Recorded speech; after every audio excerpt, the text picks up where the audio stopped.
주님께서 여러분과 함께 요한이 전한 거룩한 복음입니다. 그때 예수님께서 제자들에게 말씀하셨다. 너희 마음이 산란해지는 일이 없도록 하여라. 하나님을 믿고 또 나를 믿어라. 내 아버지의 집에는 거처할 곳이 많다. 그렇지 않으면 내가 너희를 위하여 자리를 마련하러 간다고 말하였겠느냐. 내가 가서 너희를 위하여 자리를 마련하면 다시 와서 너희를 데려다가 내가 있는 곳에 너희도 함께 있게 하겠다. 너희는 내가 어디로 가는지 그 길을 알고 있다. 그러자 토마스가 예수님께 말하였다. 주님, 저희는 주님께서 어디로 가시는지 알지도 못하는데 어떻게 그 길을 알 수 있겠습니까? 예수님께서 그에게 말씀하셨다. 나는 길이요 진리요 생명이다. 나를 통하지 않고서는 아무도 아버지께 갈 수 없다. 주님의 말씀입니다.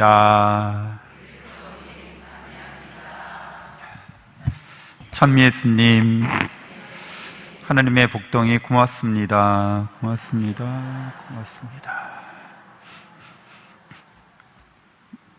네, 이제 구약성경 통독 시편으로 마치게 되는데요. 오늘 시편 22편은 특별히 나의 하느님 나의 하느님 어찌하여 저를 버리시나이까 라고 버리셨습니까? 라는 예수님의 십자가상 외침으로 우리가 기억하고 있죠. 그래서 예수님은 십자가상에서 시편 22편을 암송하시면서 기도하고 계셨던 것이라고 볼 수 있습니다. 그러니까 이 시편 22편의 기도가 주로 유다인들이 기도하는 방식이었던 거죠. 그러니까 유다인들은 옛날에는 필기구나 종이나 뭐 이런 것들이 굉장히 귀했던 시절이기 때문에 통째로 외우는 일들이 가장 기억하기, 정보를 저장하기 간단하고 쉬운 방법이었습니다. 암기력이 옛날 사람들은 엄청 좋았어요. 여러분들도 지금 전화번호 몇 개 외우고 계시죠? 하나, 내 거. 나머지는 다 이게 저장돼 있어서 굳이 머리에 안 넣어도 되잖아요. 근데 옛날 사람들은 다 머리에 넣고 다녔죠. 전화번호 20개, 30개, 많게는 몇십 개도 그냥 외우고 다녔습니다. 옛날 고대인들이 이렇게 이야기를 전달하는 방식은 이렇게 통째로 외워서 계속 암송하는 거였어요. 그러니까 첫 번째로 이스라엘 사람들이 암송하는 성경 구절이 뭐라고 말씀드렸죠? 쉐마 이스라엘, 신명기 6장 4절 말씀이죠. 들어라 이스라엘아. 들어라 이스라엘아, 이 말씀은 이제 순명하라 이스라엘아 라는 말로도 알아들을 수 있어요. 그러니까 듣고 순명하라는 거죠. 하느님을 사랑하는 것에 대해서 이제 신명기 6장 4절이 이야기해주고 있어요. 시편의 이 저희 하느님 어찌하여 저를 버리셨습니까는 예수님께서 이제 하느님께서 나와 같이 계시지 않는다고 하느님의 부재라고 하죠. 없다는 거예요, 지금. 그런 내용으로 예수님께서 절망에 빠져서 외치신 거다라는 그런 해석은 잘못된 것이고 기도하셨다는 거죠. 시편 22편에. 그래서 예수님께서 십자가상에서 이제 다 이루었다라고 마지막 말씀을 하시죠. 돌아가시면서. 시편 22편의 마지막이 32절에 이렇게 끝맺음을 합니다. 주님께서 이를 행하셨기 때문이다. 주님께서 구원의 업적을 다 행하셨다는 거예요. 그러니까 하느님의 구원이 다 이루어졌다는 말이죠. 그래서 예수님은 이제 요한복음에서 이 시편 22편에 이 주님께서 이를 행하셨기 때문이다를 주님 다 이루었다라고 그렇게 의역한 것이 됩니다. 시편은 전체가 이스라엘 민족의 하느님께 대한 신앙을 노래하고 있는 거예요. 그분의 사랑에 대한 믿음을 노래하고 있는 거죠. 그래서 그들이 하느님의 사랑에 감사하고 찬양하고 또 역경과 시련 중에 하나님께 청원하고 탄원하고 그런 내용들, 또 사랑에 대한 가르침, 사랑이 무엇인지에 대해 이렇게 노래하고 있는 거죠. 이스라엘 민족이 신앙의 민족으로 부르심 받은 그때부터 계속해서 모든 민족이 한 사람 한 사람이 겪었던 일들을, 그 사랑의 마음을 노래로 표현한 거죠. 그래서 보통 우리가 이제 다윗과 솔로몬의 시편으로 이렇게 대표되어지고 있지만 모든 사람들의 표현이라고 할 수 있습니다. 경험이라고 할 수 있습니다. 옛날에는 이렇게 유명한 사람에게 몰아주어 가지고 그 사람의 권위로 말미암아서 더 잘 전파되게끔 그런 방식을 취한 거죠.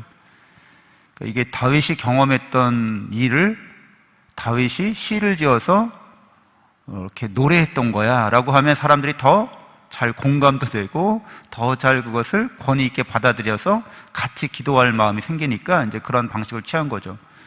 어느 동네 아무개가 경험한 건데 아주 내용이 좋아. 근데 난 그 사람 잘 몰라요. 그리고 잘 그 사람의 삶에 대해서 내가 잘 몰라. 그렇기 때문에 공감하기가 어려운 면이 없지 않아 있지만, 다윗이 경험했던 거라 그러면 나도 비슷한 경험을 했는데 다윗도 그랬구나, 이렇게. 솔로몬의 노래라고 하면, 시라고 하면 그 임금님도 이런 경험이 있었고 이런 마음을 이렇게 표현했구나 하면서 하나로 모아지는 거죠. 그래서 이런 모든 이런 시편들은 결국 이스라엘 민족의 한 사람 한 사람의 경험이고 체험이고, 그것도 사랑의 노래가 이렇게 한 사람에게 모아지면서 결국에는 이 시편 전체가 예수 그리스도에 의해서 성취가 됩니다.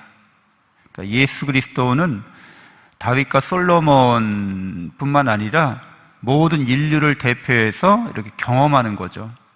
예수 그리스도 한 사람에게로 이 모든 시편이, 구약 성경이 다 이루어지는 것으로 그렇게 집약이 됩니다. 그러니까 예수 그리스도는 참 사람이시라는 거죠. 사람 중에 사람. 그래서 그분이 이 시편의 내용을 다 경험하시고 시편의 내용대로 사시고 시편의 내용대로 기도하시는 것이, 또 성경 전체가 예수님에게서 성취되는 것으로 그렇게 우리에게 제시가 됩니다. 구원의 진리로서. 그래서 우리는 시편을 읽으면서 결국에는 또 구약 성경을 읽으면서 예수 그리스도의 복음으로 이제 우리의 삶을 바라볼 수 있게 됩니다. 우리는 사랑을, 이 세계 안에서 하느님의 사랑을 깨닫고 또 체험하면서 하느님의 사랑으로 나 자신을 사랑하고 이웃을 나처럼 사랑하는 삶을 살기 위해서 살아가고 있는 거죠. 그러면서 많은 지식과 지혜가 필요하고 또 역경과 시련 중에서도 그 사랑의 은총 안에서 성장하는 삶이 우리에게 요청되는 겁니다. 그래서 우리가 이제 산전수전 이런 일을 다 겪는 거죠. 또 공중전 이런 거 겪으면서 산전수전이라고 말할 때 약간 좀 그 속담인데, 산에서 싸우려면 높은 곳에서 싸우는 거죠. 그러니까 우리의 삶이 막 이러저런 경험을 하면서도 성장하는 시기가 있습니다. 그렇죠. 몸도 계속 건강해지는 거죠. 몇 살 때가 꺾이기 시작하죠? 몸의 건강이? 아직도 팔팔하신 분들은 옛날보다는 많이 건강들 해지셔서 아직도 뭐 정정하신 분들이 많죠. 근데 옛날에 사실은 육체적인 그런 전성기는 뭐 20대 초중반이 가장 어떻게 보면 왕성하다고 할 수 있는데, 그렇게 이제 산전이라고 말하는 거는 계속 올라가면서 싸우는 거죠. 근데 이제 내리막길을 걸으면서 인생 경험을 하는 거죠. 수전이라고 말하는 거, 잘못하면 저기 물 속에 빠져서 이렇게 물 밑바닥까지 내려갈 수도 있는 거죠. 깊은 곳까지. 그래서 인생의 후반기에 이르면 이제 수전을 하는 거죠. 자칫 잘못하면 익사할 수도 있고 가라앉을 수도 있습니다. 네, 이렇게 산전수전을 겪으면서 우리가 이 모든 일의 의미가 어디에 있는지를, 우리가 왜 태어나서 이러저런 일을 겪으면서 인생을 살아가고 있는지, 그 의미를 풍요롭게 하는 것은 하나님의 영원한 사랑 속에서 우리가 우리 인생을 바라볼 때 이제 이해 가능하다는 거죠. 풍요롭게, 풍부하게. 근데 이렇게 산전수전 겪으면서 살면서 하나님의 사랑 안에서 그걸 이해하지 못하면 이제 인생은 무의미하게 됩니다. 인생은 허무하게 됩니다. 왜 사는지를 도대체 이해를 못하는 거예요. 내가 왜 태어났는지, 왜 인생을 살고 있는지를. 그래서 그냥 사라지는 대로 살아가는 거죠. 그리고 허무와 무의미함에서 우리는 생을 마감할 수밖에 없게 됩니다. 끝까지 우리는 이 세상을 살아가면서 늘 하나님의 사랑을 우리가 깨닫고 또 굳게 믿으면서 우리의 희망을 하나님의 사랑에 둘 수 있어야겠습니다. 잠시 눈을 감고 묵상하겠습니다.